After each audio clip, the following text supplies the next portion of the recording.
about 7 o'clock in the morning. We just left the truck stop here about 10 minutes ago. We're back on the highway. About an hour and a half to go to the pickup lot here where this ATV is going to be in Madisonville, Tennessee at a Copart lot.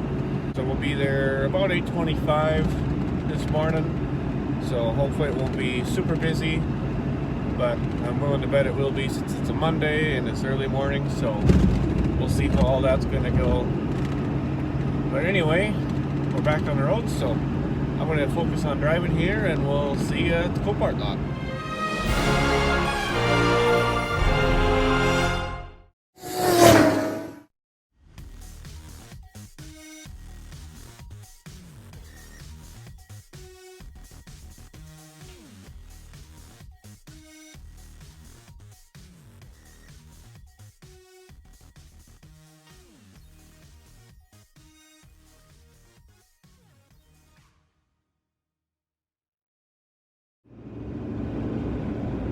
Alrighty, so we made it through the traffic here. We're moving again.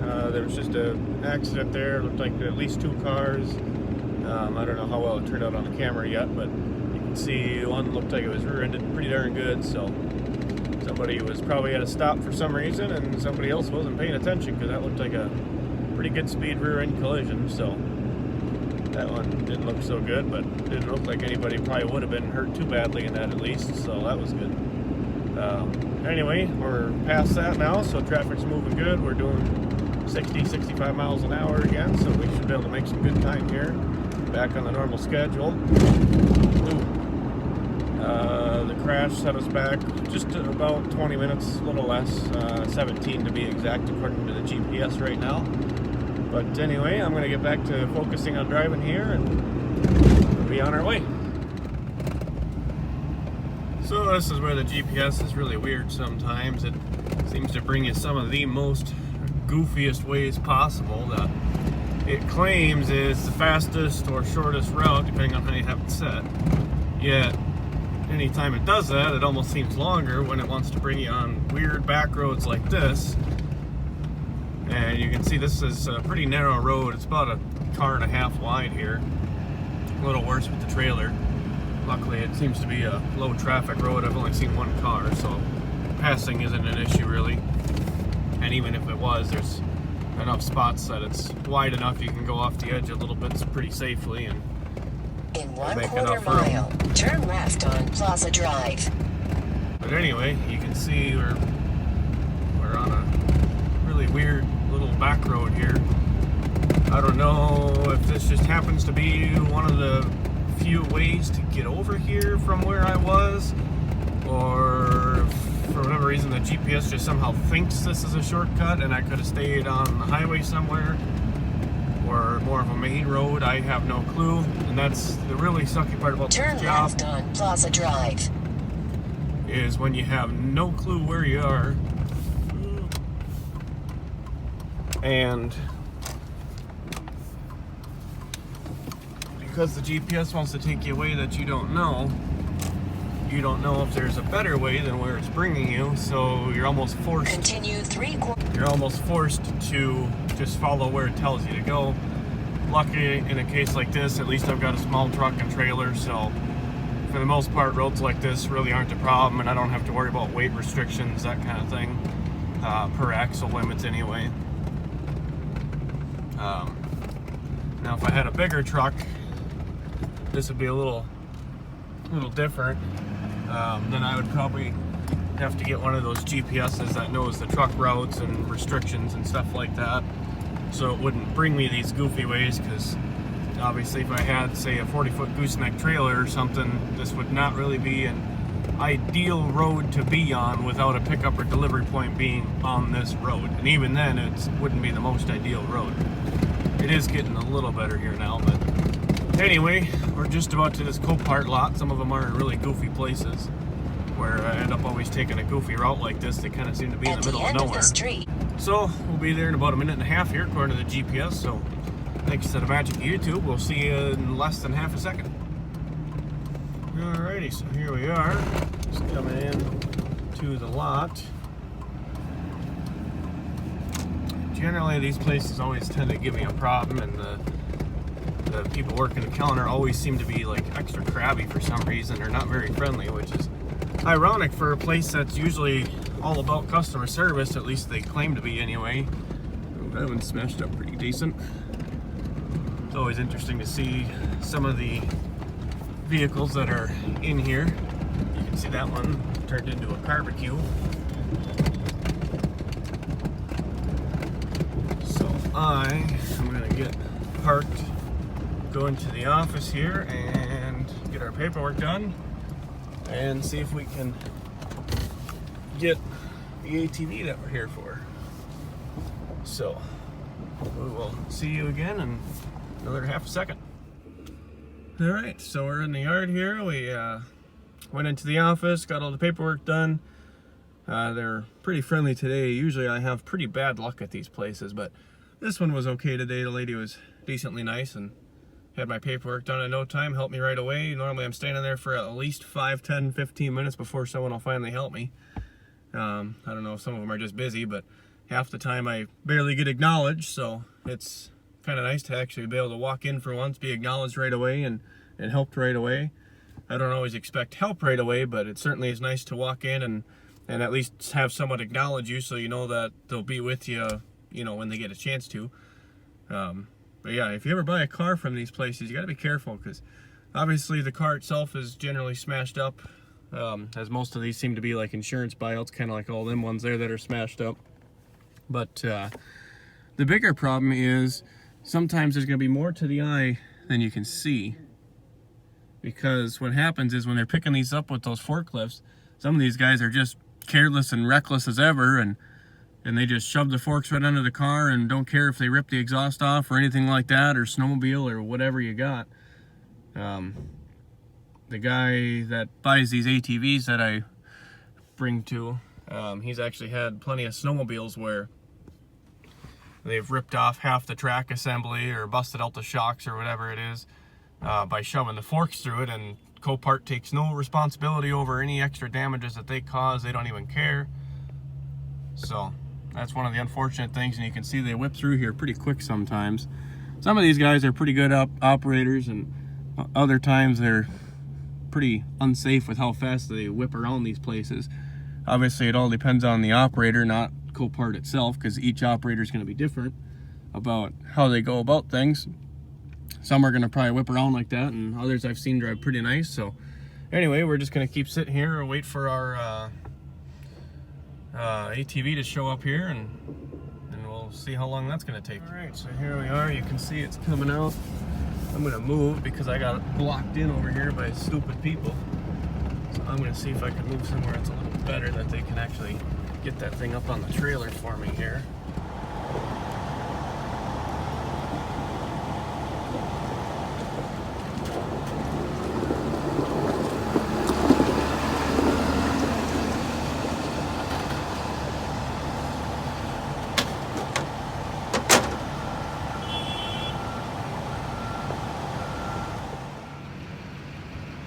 Alright, so here we are. We got the Polaris RZR, whatever you call it, 900.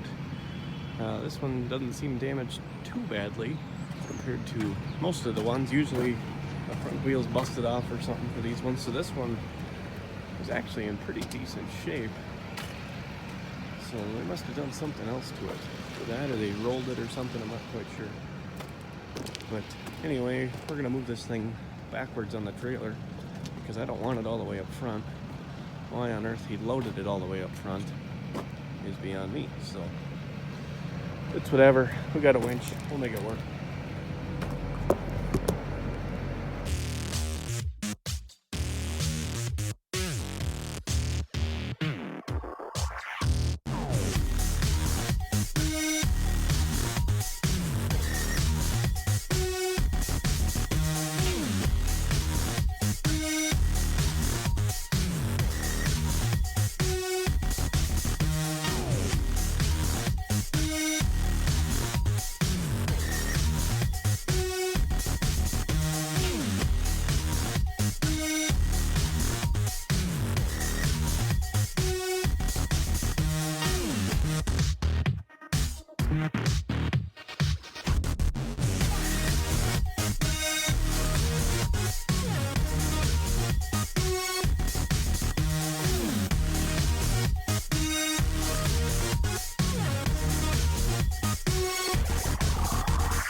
tied down. You can see I've got all my loose ends tucked up underneath there so they're not loose, not flying around. I got the door attached here with the strap running around the bottom. This one didn't need to be very tight because you're only holding the door shut, so it doesn't need to be all that tight. Same with these, nice and snug, loose ends tucked up underneath. I always keep an eye on those over time to make sure they don't come out or something. Sometimes I'll use my heavier straps on these. It all depends on how busted up they are.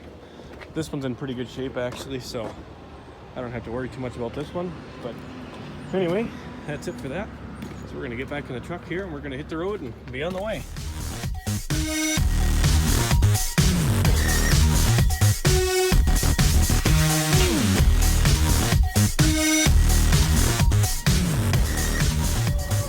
Alrighty, boy, this is just being quite the week this week here.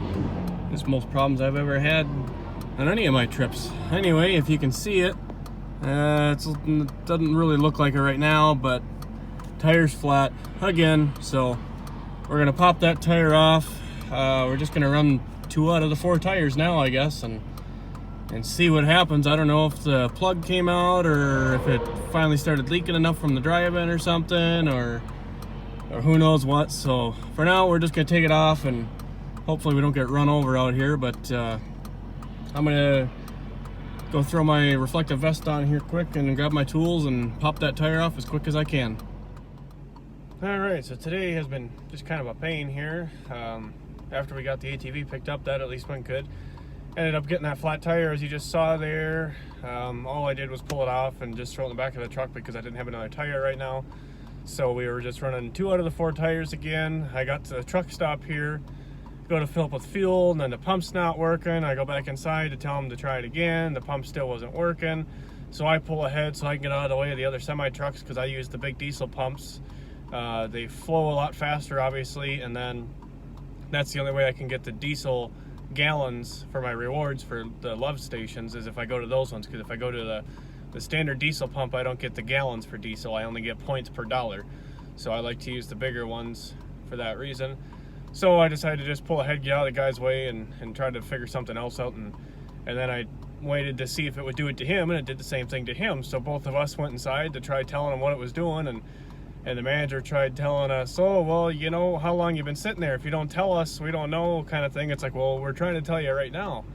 So they go out and look at it, and they ended up getting it fixed, and I just moved over to a different pump and filled up there. But then the trucker said one of the other people next to him, that guy and then the lady on the other side of him had already been in a half hour ago to tell him that pump wasn't working right. So they knew about it, or somebody knew, and I don't know if maybe somebody just didn't tell whoever they needed to go look at the pump or what, but the point was they tried telling us if we didn't tell them they weren't supposed to know about it. And it's like, well, that's why we were trying to tell you, and then we come to find out a couple other people already tried telling them a half hour ago. So it is what it is, but we're on our way now. Just got some Arby's again for the 3rd time in the last 2 days because that's all there is at these loves, at least the last couple I've been to so far. And where I'm at now, there's not really anything across the street or anything, so Arby's it is, I guess, so I can hit the road and get moving here because we're behind schedule a little bit. Not that I have an exact schedule to be on today, but it'd be nice not to be super late to my delivery point. It's already going to be probably 10 o'clock or later by the time I get out there now. So we're going to get moving again and see you on the road.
into Wisconsin here. We just crossed the border about a minute ago.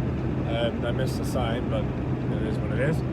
So anyway, we are about 31 miles from our drop-off destination in South Milwaukee here for this ATV. So we got about probably half hour to get there, or half hour till we're there. We don't have to be there by any specific time. So that'll put us there by about just before 10:40 p.m.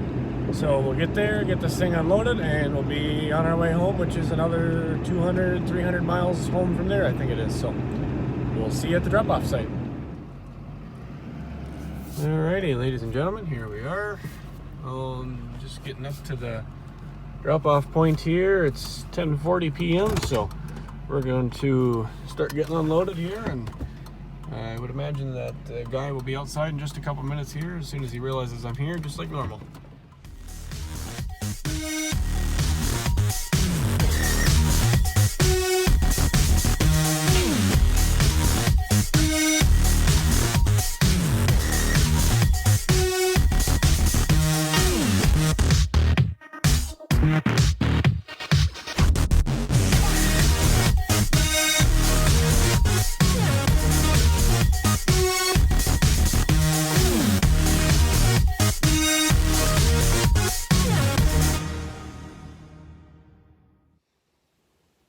Alrighty, and we are home. I apologize, I didn't get any footage last night of unloading the ATV. It was too dark out, so you couldn't see anything anyway on the camera, and we needed to hurry up and get it unloaded because the guy had stuff he needed to do. So we just hurried up and unloaded it, and then I wanted to get home, but I ended up getting too tired after driving about another hour or so after dropping that thing off. It was like 11 o'clock at night by the time we dropped it off. So by the time I fell asleep, I think it was around midnight or so, I just stopped at a rest stop and ended up sleeping for like 8 or 9 hours, a lot longer than I anticipated. But you know, it is what it is. I had nothing to do, nowhere to be, so it didn't really matter anyway.